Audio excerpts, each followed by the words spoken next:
Hello guys, welcome back again, and today we're going to talk about an unreleased game on the Sega Mega Drive, which is basically a port of the game Bill's Tomato Game.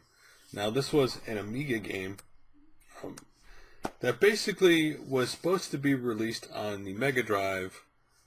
What's unique about this game is the code was completely done for this game for the Mega Drive, but it was supposed to go on store shelves, but it got canceled.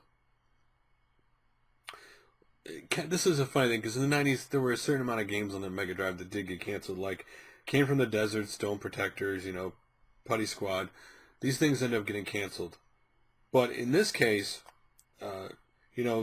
this game, a prototype cartridge was announced, releasing a reproduction run on the Mega Drive for it, which after selling the 100 copies that were made, it was suggested to these guys that they put the ROM out there for everybody to play or see who want to do it. Again, this is basically this game is a port of the Commodore Amiga Puzzler. Obviously, you couldn't exactly pull off the Amiga on the Mega Drive, but still, anyway. The Nolan brothers did deliver on their promise, and basically they've allowed this to be enjoyed by the masses because you can go out there and you can download it now. The ROM file has been released online over at the Nintendo Age forums. So if you want to go try it out, go try it out. But it's cool. Like, it always amazes you when a game's code is completely done, why they never released the game. Even in later stages of a console, like the Mega Drive, it would have still got our attention. But it's now out there now. So if you're a person that couldn't afford, the 100 cartridges that were sold of it, you can definitely go download the ROM, try it out. Of course, you can play it on your system if you have an You can also, of course, play it if you have an EverDrive MD or a Mega EverDrive. Then you could play it on the console. Otherwise, you would have to use an emulator, which there are tons of emulators out there these days, obviously, and ways to play these games. So it is cool to see a game, again, never released, to be released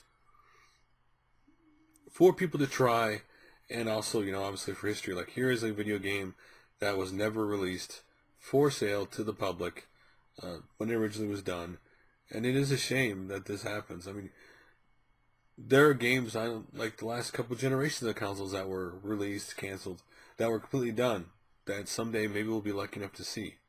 But it's going to take a long time because you're dealing with, to be honest, every company has their own thing. Like, some of them have a clause where you can't talk about certain things you worked on for a long time, or maybe they can't release it because it was canceled for a certain amount of time.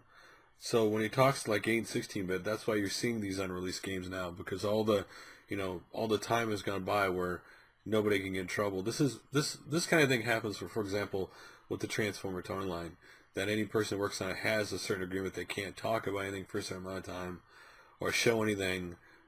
They have to have Hasbro's permission to do it. So sometimes it's the same kind of thing. Anyway. So, what do you think about this game being released? Are you going to go try it? I'm tempted to go try it. I haven't tried it yet because it'd be kind of cool to see this. To just see how different this thing was from the Amiga version, right? To see how much of that game they fit on the Mega Drive. Because, you have those ports, some are actually really good and some are really bad, right? Arcade ports are hit and miss, right? I mean, hard driving was a game that it would be almost impossible to really... At the time you're talking the Genesis stuff, was really hard to reproduce that arcade game in a home console because the consoles weren't ready for it. Anyway, let me hear your guys' opinions like always. Thanks for liking, favorite, subscribing. I'll make another video soon. Later.